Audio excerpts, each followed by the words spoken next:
O áudio que vocês vão ouvir agora é parte do podcast Xadrez Verbal.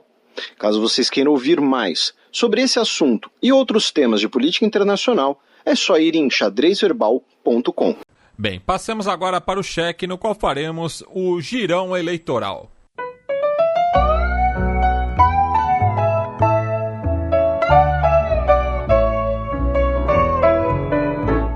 Cheque.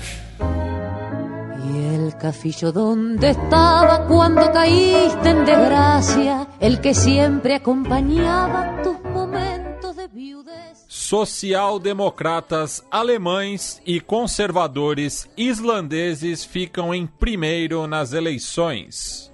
Pois é, o ficam em primeiro, né, é sempre importante, já que nem sempre quem ganha leva. Estamos falando de parlamentarismo, né?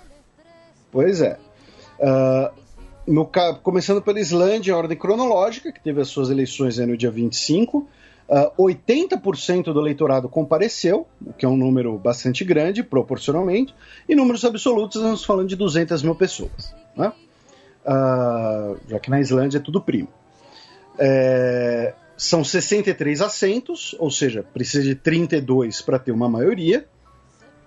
O Partido Conservador do Bjarni Benediktsson continuou em primeiro, manteve 16 assentos, com 24% dos votos mais ou menos. Em segundo lugar, ficou o Partido Progressista, que, novamente, é um nome que engana, não é progressista no sentido de progressismo social aqui, é o PP da Islândia, é o Partido dos Fazendeiros pró-subsídios rurais, PP no sentido do Partido Maluf, entendeu? Inclusive, méritos para o Matias desse trocadilho. O PP da Islândia ficou em segundo, com 13 assentos, cresceu 5. O Partido Verde ficou em terceiro, com 8, perdeu 3, que é o partido da atual primeira-ministra, né, a Katrin, que eu não falo o sobrenome. Em quarto lugar ficaram os social-democratas, com 6, perderam 1. Em quinto lugar, o Partido Popular, que é um partido anti-imigração, anti-corrupção, né, essas pautas, né, ligadas à alt-right europeia, com 4 assentos, com 6 assentos, desculpem, ganhou 2. Em sexto lugar ficaram os piratas, mantiveram 6 assentos, não cresceram, infelizmente. Depois veio o Partido da Reforma, que é o novo da Islândia, que ganhou 1 assento, ficou com 5, e em último lugar ficou o Partido do Centro, cujo próprio nome diz, é o partido, né, é uma dissidência do Partido Progressista, ficaram aí com 3 assentos, perdendo 4, tá? Então, em primeiro lugar, o Partido Conservador, em segundo lugar, o Partido Ruralista.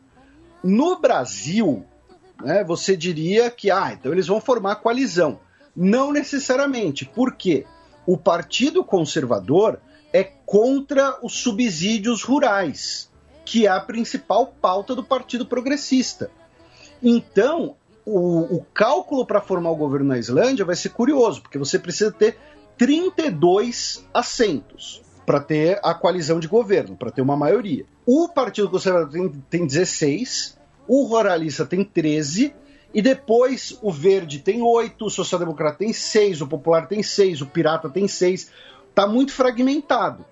Então, pode fazer um governo de minoria, ou então, para ter um governo de maioria, os conservadores e os ruralistas vão ter que chegar num acordo sobre a questão dos subsídios agrícolas, tá?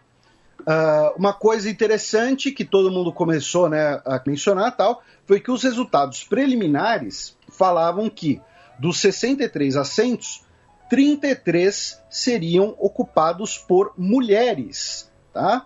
Ou seja, a Islândia se tornaria o primeiro país europeu a ter um parlamento de maioria feminina. Uma delas, inclusive, seria a mais jovem deputada da história islandesa, a Lenya Runtarakarin, que é do Partido Pirata, de ascendência curda, tá? Porém, recontagem dos votos dos distritos fizeram com que 5 pessoas que previamente foram declaradas, né, que teriam vencido, perderam os seus assentos, tá? Então, não teremos um parlamento de maioria feminina, tá? Inclusive, a Lênia Rum Taha Karim perdeu o seu assento nessa recontagem aí, infelizmente, porque, né, ela teria aí o recorde de ser a mais jovem, né, e pelo Partido Pirata e tudo mais. Então, na Islândia, o cálculo para formar um governo com maioria vai ser curioso, tem que ver como é que vai ser. Porque, repito, acabou ficando um pouco fragmentado demais. Lembrando que a origem dessa eleição está parcialmente... O principal debate, não a origem, né, mas o debate dessa eleição está no fato de que a coalizão entre o Partido Conservador, o Partido Ruralista e o Partido Verde, que é a coalizão de governo, tem no Partido Verde o seu menor sócio, porém, a primeira-ministra do Partido Verde. Por quê? Foi um acordo, né, entre os envolvidos por conta do escândalo de possível tráfico de influência do líder do Partido Conservador, que o pai dele teria falado umas groselhas por aí, teria dito, não, arrume isso daí com meu filhão vai resolver essa parada aí pra nós. Aí começaram a investigar o filhão por eventual tráfico de influência e fizeram esse acordo em que o filhão, o Benedictson, né, o filho do Benê, saiu do cargo de primeiro-ministro. Só que agora, o Verde perdeu 3 assentos, os ruralistas ganharam 5. Então você pode até dizer que a coalizão de governo vai se manter, mas a dinâmica interna de forças não é a mesma. Isso também pode motivar, pode levar a tentativas de renegociação, de reforma da coalizão de governo. Não estou afirmando que isso vai acontecer, estou falando que é uma possibilidade. Aí vamos para a principal eleição, né, que foi a eleição alemã, para agora 735 assentos do Bundestag. Tá? Lembrando que o Bundestag ele tem um mínimo de 598 assentos, porém ele não tem máximo. Ele vai sendo formulado para manter a proporção dos votos. Tá? Então você coloca assentos a mais para manter a proporção dos votos nas listas nacionais. Eu particularmente acho isso sensacional. Por quê?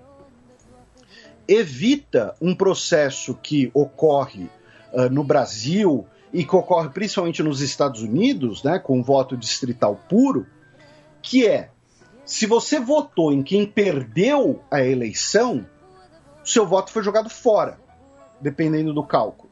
Né? Quando você mantém a proporção dos votos, então é o seguinte, vamos supor aqui, né? Você tem 3 cadeiras no parlamento. E aí o Palmeiras ganha do São Paulo, estou usando o exemplo aqui por conta do Matias, por 2-1.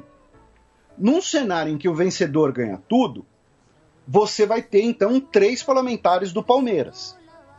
Quando o mais justo seria você ter 2 do Palmeiras e 1 do São Paulo.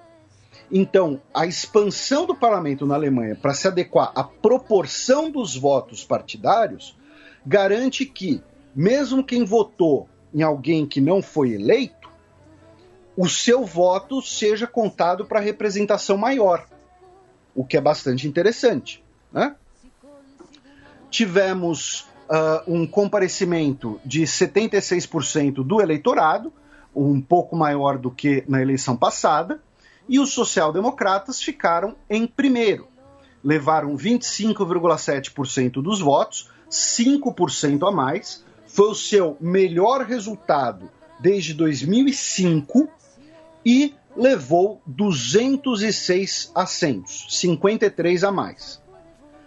Por outro lado, a aliança CDU e CSU, né, os partidos social-democratas de conservadores e centro-direita, tiveram o seu pior resultado na história. Quando a gente diz na história pós-Segunda Guerra Mundial. Tá?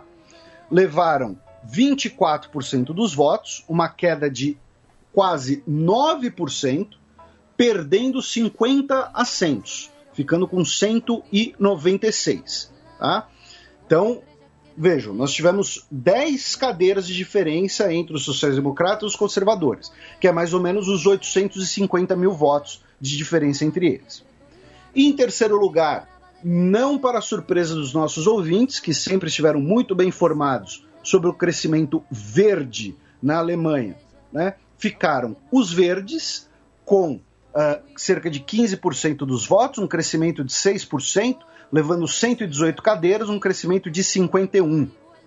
Em quarto lugar, ficaram os FDP, os liberais, que levaram 92 assentos, cresceram 12%, mantendo cerca de 11,5% do eleitorado, um crescimento de cerca de 1%.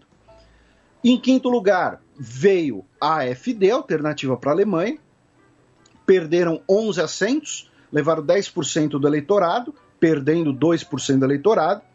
E em sexto lugar veio a esquerda, que, olha só, perderam 30 assentos, ficaram com só 39, tá?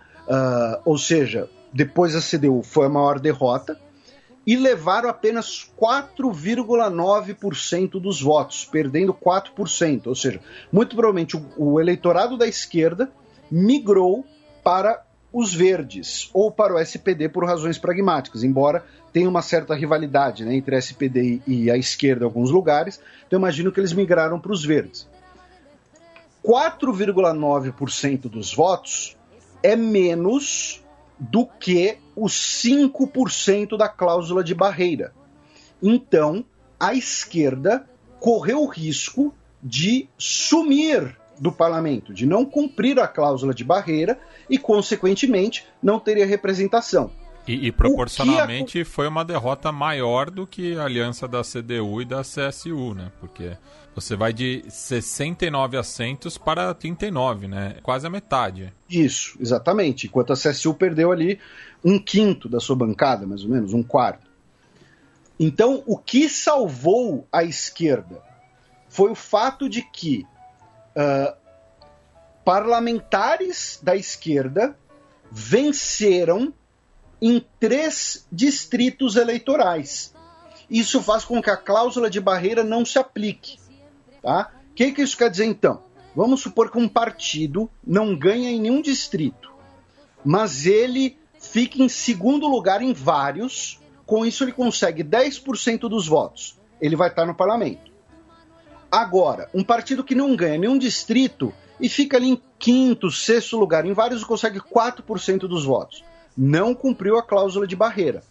Porém, como a esquerda ganhou 3 distritos, ou seja, teve pessoas eleitas diretamente em seu distrito, na primeira lista, porque o eleitor alemão faz 2 votos. Um é no seu candidato do distrito e outro é na lista nacional. Tá? São mais ou menos ali 46 milhões de eleitores, mas no final das contas a gente está falando de 90 milhões de votos, porque você vota no cara do seu distrito e na sua lista nacional. Então, o fato da esquerda ter vencido em 3 distritos impediu que eles ficassem de fora pela cláusula da barreira. Ou seja, correram risco. Sendo que 2 foram em Berlim e outro em Leipzig, né? E os 3, então, na Alemanha Oriental, porque as 2 vitórias em Berlim foram do lado oriental do muro. É o comunismo. E, pela primeira vez, desde a década de 1950, nós teremos um partido regionalista no parlamento. Tá? Por quê? A Associação de Eleitores de Schleswig do Sul, tá? Eu não consigo pronunciar Schleswig, tá? A nossa querida ouvinte Ana Kay, que foi minha aluna, inclusive, ela, quando era minha aluna, tirou sarro de mim por causa disso, porque eu não conseguia falar essa porcaria desse nome. E o que acontece? Ela tira sarro de 99% da população brasileira. Sim, ela é poliglota. Mas, para contextualizar para os nossos ouvintes, a região dos ducados, dos antigos ducados de Schleswig-Holstein, é a região da fronteira atual entre a Alemanha e Dinamarca. Até que você falou bonitinho, viu? Agora. Não, o Holstein dá para levar. O problema é o Schleswig, que se a gente traduzir, é eslésvico. Tá? Então, o Schleswig-Holstein é uma região que era da Dinamarca e que em 1864, no contexto das guerras de unificação alemãs, são tomados pela Prússia, junto com a Áustria, tá? Dizendo que essas são terras alemãs, têm que ser parte da Alemanha. Mas até hoje você tem uma minoria dinamarquesa que vive ali. Tá? E os partidos que representam minorias regionais não precisam cumprir a cláusula de barreira. E aí a Associação de Eleitores de Slesvig do Sul venceu um distrito. Então, mesmo que eles tenham ficado com 0,1% do voto nacional, eles não precisam cumprir a cláusula de barreira e teremos, então, um glorioso representante aí da comunidade dinamarquesa da região no parlamento. E como o próprio, a própria proposta deixa claro, o partido seguia basicamente nos direitos da comunidade de origem dinamarquesa que vive nessa região, e da comunidade frísia também. Tá? Então, pela primeira vez desde a década de 1950, teremos um partido regionalista no Bundestag, tá? Com a SSW. Tá? Então, tá aí o parabéns para eles.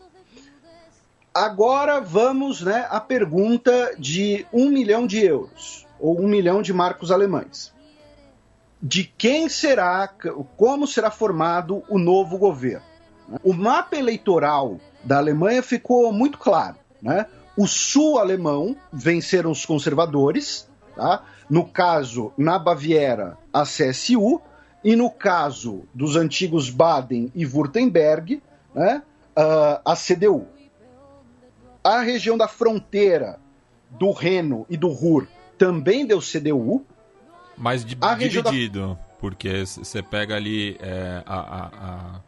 a megalópole, que daí são várias cidades ali da região, Dortmund, Gelsenkirchen, tudo. O norte ficou com os sociais-democratas. O sudeste, a fronteira com a Tchecoslováquia, especialmente a parte do sudeste alemão, que era da antiga Alemanha Oriental, a AfD foi a vencedora, foi a mais votada. E o miolão, um termo bastante técnico, o miolão ficou com os sociais-democratas, que é justamente a região, algumas das regiões mais populosas. Claro, fazendo um mapa bem resumido, bem generalizado. E curioso que Berlim que teve uma distribuição mais interessante, porque eu citei já os 2 distritos no qual ganhou a esquerda. Também tivemos 4 distritos no qual ganharam os sociais-democratas, 3 os verdes e a mesma quantidade para a CDU. Então, muito provável. Aí o que aconteceu? O Olaf Scholz, que é o líder da SPD, tá? É o líder dos sociais-democratas, ele logo depois da eleição, o que ele falou? Ele falou o seguinte, que o fato da CDU ter sofrido a sua maior derrota desde a Segunda Guerra Mundial, não é a maior derrota da sua história, mostra que a população não quer uma coalizão com a CDU, não quer a CDU no governo. Então ele meio que de cara já sinalizou, com o perdão da redundância, para uma coalizão sinal de trânsito. Tá? E, novamente, os nossos ouvintes estão muito bem informados sobre a situação política alemã nos últimos anos, especialmente o crescimento dos verdes. Quem for formar o governo não vai governar sem os verdes. Tá? Os verdes, ao terem 118 assentos, a terceira maior bancada, e mais ou menos 1/7 do parlamento, se tornaram os kingmakers, aquela expressão que a gente já usou algumas vezes, que é o fator decisivo de formar uma coalizão. Por que eu digo quem? Porque o Olaf Scholz, do partido que ficou em primeiro, falou, olha, a gente foi primeiro, a gente tem o direito de formar coalizão, a gente tem direito de formar governo. Só que o Armin Laschet, o líder da CDU, também reivindicou o direito de formar governo, falando, olha, tudo bem, a gente ficou em segundo, a gente tomou um pau, mas primeiro, a gente só tem 10 assentos a menos que o SPD. É uma margem muito pequena. É uma margem pequena, e nós somos o atual governo. O atual governo é da CDU. Então, nós também temos direitos de realizar conversas. Então, o que está ocorrendo nesse momento? Os verdes e os liberais estão conversando entre si para decidirem quem apoiar. Então, olha só que curioso. E só um detalhe sobre os liberais, Felipe, de que eles tiveram uma votação expressiva, né? Conseguiram 92 assentos, mas não ganharam nenhum distrito, né? São cerca aí de 11% do voto popular, mas não tiveram vitória em nenhum distrito em toda a Alemanha. Isso, mas normalmente eles muitas vezes foram o segundo mais votados na lista nacional. Sim. Então, aquela coisa, aqui no meu distrito eu vou votar em quem eu conheço, ou vou votar em quem eu já confio, mas na lista nacional eu vou votar nos liberais. Né? Mas, por exemplo, isso que você falou é interessante, por quê? Porque se os liberais não tivessem conseguido 5% do voto, eles ficariam de fora do parlamento. A situação que poderia ter ocorrido com a esquerda. Que ficou ali com menos de 0,1% dos 5%. Então, o que acontece? Quem está decidindo o futuro governo são os verdes e os liberais. Os verdes e os liberais que estão conversando entre si para falarem, olha, tá bom, então a gente vai fazer assim, assim, assado, e a gente vai levar essa nossa proposta em conjunto para o SPD ou para a CDU. Quem aceitar vai ser o governo. É bastante curioso isso, porque os dois maiores partidos históricos da Alemanha, né, estão meio que de mãos atadas. Outra curiosidade, que... E o poder de barganha maior é dos verdes. Sim, os verdes têm... É praticamente impossível formar um governo hoje sem os verdes. A não ser que seja uma grande coalizão entre SPD e CDU. Só que o Olaf Scholz, a primeira coisa que ele fez foi falar que não ia fazer isso. Então, tá todo mundo dependendo dos verdes. E é o seguinte, se não formarem o novo governo até o dia 17 de dezembro, a Angela Merkel se torna a recordista no cargo de chanceler da Alemanha. Ela ultrapassa o Helmut Kohl. Então, ainda tem essa, né? Porque enquanto não formar um novo governo, ela vai ficar interinamente no cargo, tá? Então, deixa também a mulher tem descansar, gente.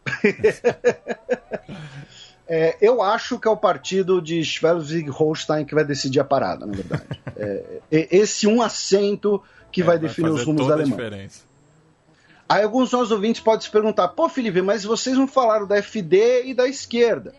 A FD, ela sofre um embargo no parlamento, né? Todo mundo combinou de não fazer coalizão com a FD, inclusive naquelas eleições regionais que os liberais fizeram coalizão com a FD, deu um rebu desgraçado, e a esquerda já avisou que não faz coalizão com os liberais, e a esquerda hoje, né, eles têm 39 assentos. Eles não têm tanto poder assim de barganha, de presença, nem nada. Né? Então, teremos aí semanas de negociação, mas, né, em linhas gerais, é isso que está ocorrendo aí na Alemanha. O terceiro e o quarto colocado vão decidir quem ganha o campeonato. Tá? As maravilhas do parlamentarismo. Tá? Algumas pequenas curiosidades...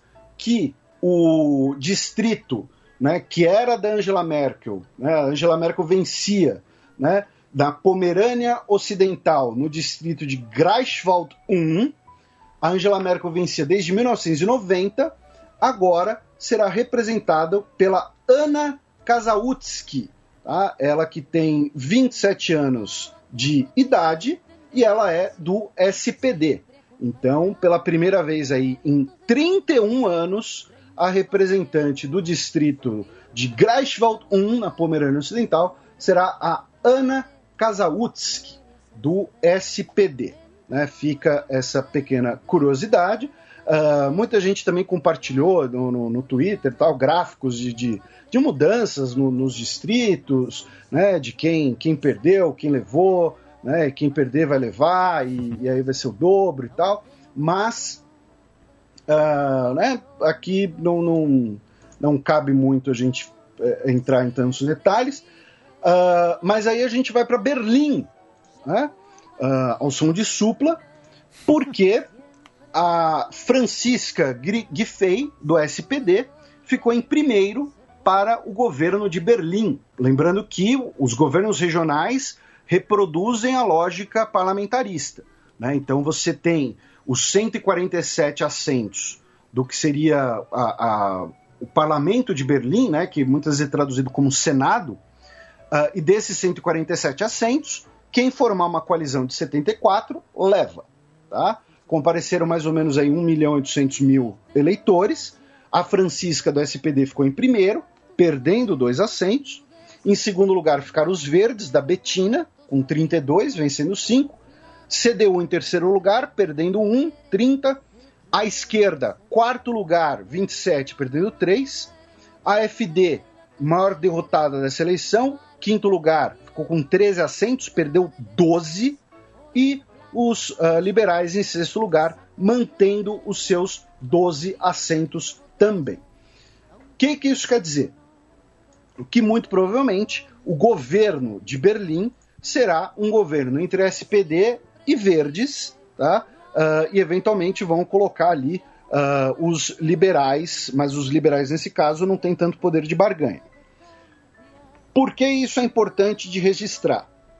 Porque nós tivemos aquele plebiscito, tá? Primeiro, peço desculpas, porque no programa passado eu usei várias vezes o termo referendo, e o termo correto no sistema jurídico brasileiro seria plebiscito, tá? Mas nós tivemos aquele plebiscito de moradia, tá, da população berlinense, e que foi aprovado. Inclusive, quando eu tuitei o resultado desse voto lá no Twitter, né, se eu tuitei foi obviamente no Twitter, eu fiz uma piada, eu não marquei ele, tá? Eu fiz uma piada dizendo que eram falsos os boatos de que Guilherme Boulos foi visto em Berlim. Um monte de gente marcou o Guilherme Boulos, inclusive, ele retweetou. O vereador Tarcísio Mota, que é nosso ouvinte também. Que é professor de história também. E aí o Guilherme Boulos retweetou. Então um monte de gente caiu de paraquedas no perfil do Xadrez Herbal por conta dessa piada inocente. E ontem foi a vez do senador Randolfo Rodrigues retweetar o Xadrez Herbal. Então o que eu quero dizer com isso? A gente que vai ter que articular a frente ampla. Né? É isso, sobrou pra gente. Né? A gente já tem reunião aí com lideranças do PT, do gabinete do Eduardo Leite, e enfim, a gente que vai ter que formar a frente ampla, não vai ter jeito. É a frente ampla podcastal. Brincadeiras à parte, relembrando, do que se trata esse referendo? Né? Esse plebiscito, novamente, para expropriar cerca de 243 mil apartamentos de 12 grandes empresas em Berlim, que tenham cada uma pelo menos 3.000 unidades residenciais. Dessas, a maior é uma empresa chamada Deutsche Wohnen, que tem mais de 100.000 unidades domiciliares no seu portfólio. Tá? Os articuladores do plebiscito coletaram dezenas de milhares de assinaturas para forçar essa iniciativa popular, alegando juridicamente que essas empresas violam a Constituição alemã, que consagra o princípio da função social da propriedade, porque essas empresas mantêm os aluguéis altos, mesmo que as unidades fiquem desocupadas, e operam em oligopólio para artificialmente valorizar as suas propriedades. Tivemos a coleta de assinaturas, e qual é a proposta da organização desse grupo chamado Expropriar a Deutsche Wohnen? Que o governo de Berlim adquira esses apartamentos vagos, é importante mencionar, são apartamentos vagos, não vai ter gente sendo expulsa de suas casas. E aí, o governo de Berlim compensaria as empresas, faria essa expropriação pelo valor venal, ou seja, não pelo valor de mercado, e esses apartamentos seriam então repassados para a população a preços populares. E famílias, indivíduos que não têm casa própria teriam prioridade na possibilidade de adquirir o seu apartamento, de adquirir a sua casa, o seu lar, né? Sua casinha.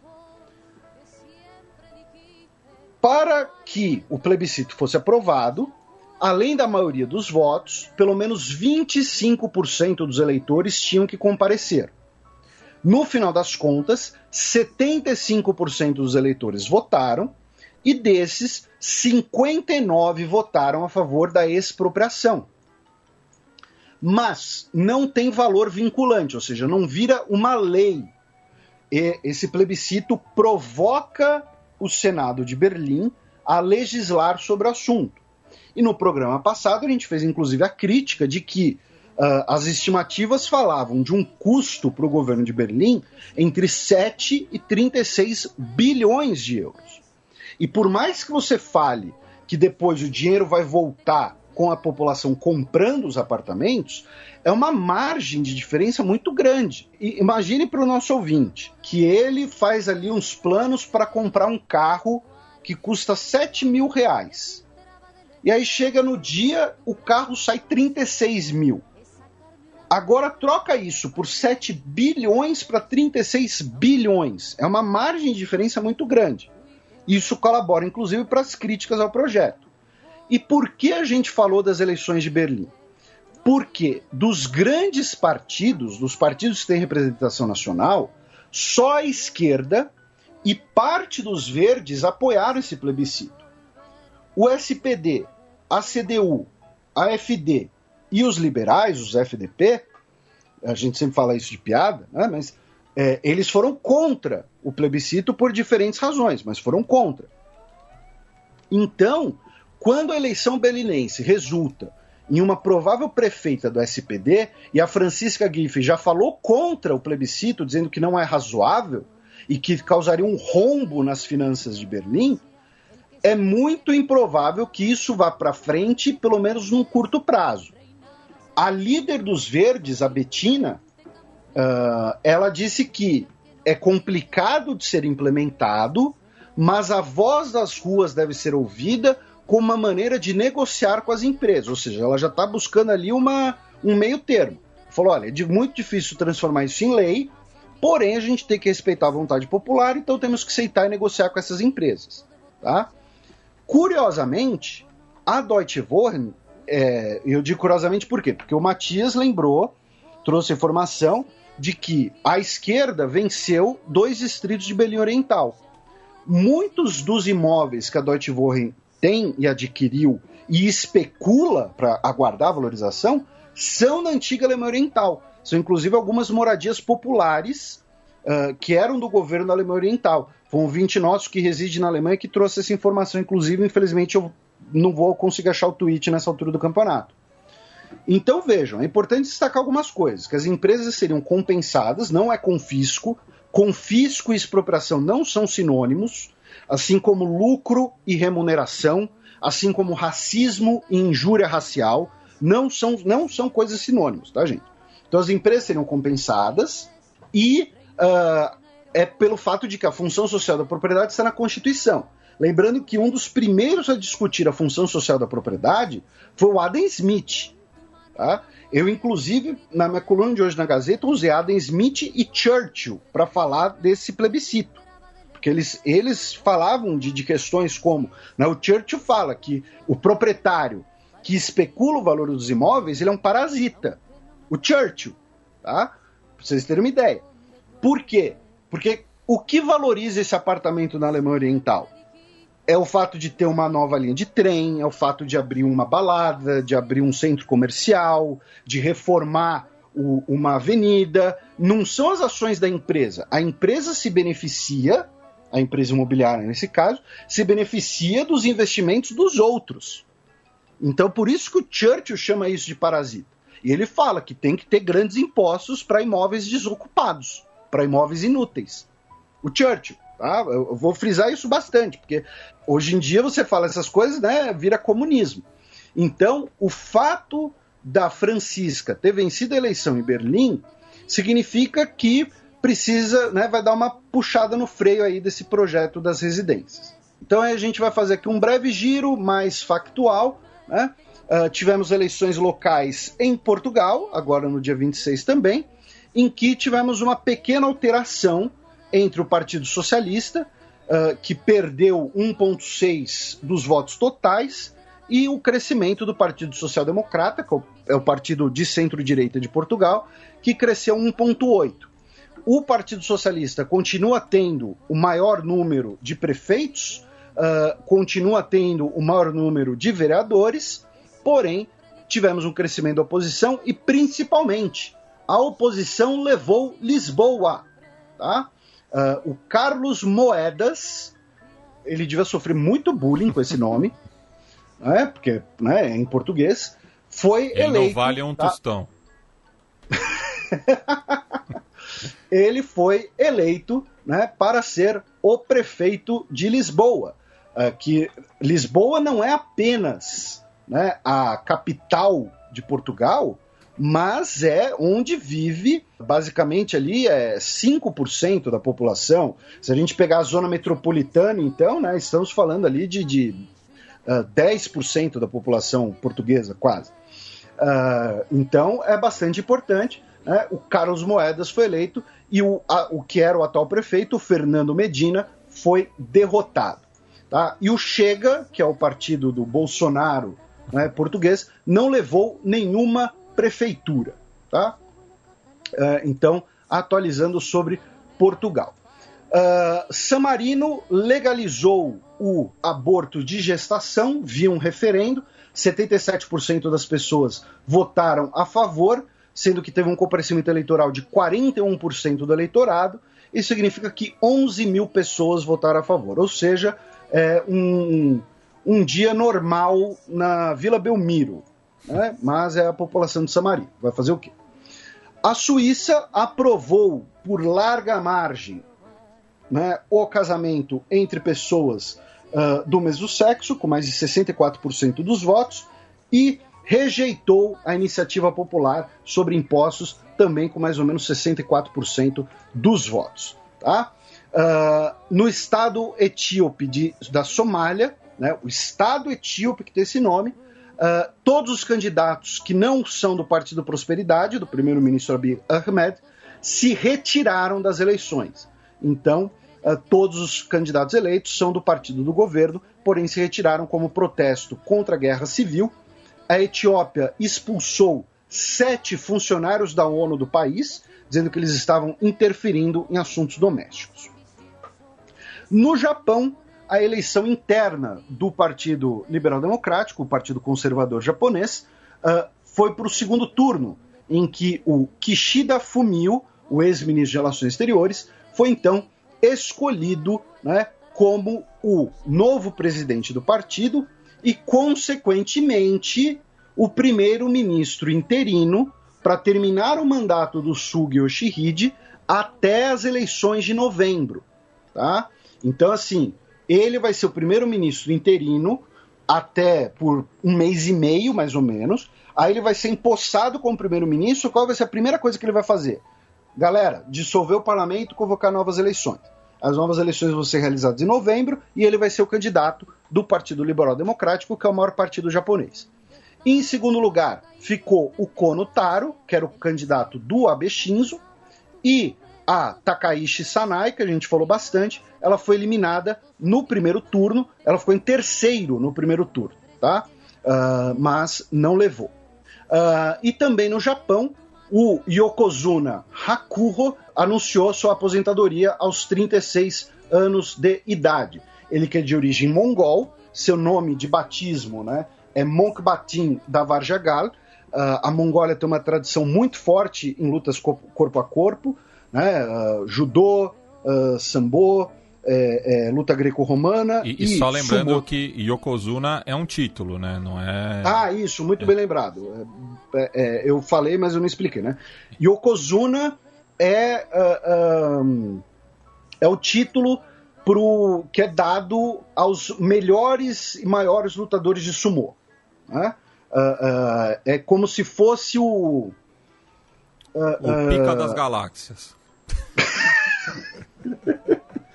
Ok, vamos colocar nisso, né? Você tem vários Yokozuna, tá? Na história, e muita gente considera o Hakuho como talvez o maior lutador da história, tá? Pelo número de lutas. Ele tem um recorde de 45 torneios, um recorde de 16 vitórias perfeitas e um recorde de 1.187 vitórias, tá? E ele anunciou sua aposentadoria devido a problemas no joelho, né? Vocês imaginem o que é ser um lutador de sumô com 1,92 m de altura, quase 160 quilos, então o joelho dele realmente, né, deve, compreensível em algum momento da vida, sentir dores, e ele anunciou sua aposentadoria. Tá? Claro que pra gente é curiosidade, pros poucos brasileiros que acompanham o sumô é uma grande notícia, mas no Japão foi uma notícia de muito impacto, assim, é mais ou menos como... É difícil até comparar, mas sei lá, é quando o Pelé anunciou a aposentadoria, mais ou menos, sabe? Tipo, Pelé parou de jogar. E falando em eleições, 3 notícias complementares, meu caro Matias. Uma, que o governo haitiano adiou de novo e de forma indefinida as suas novas eleições, né? Então, o Haiti vai continuar na sua crise política, que foi agravada pelo assassinato do Jovenel Moïse.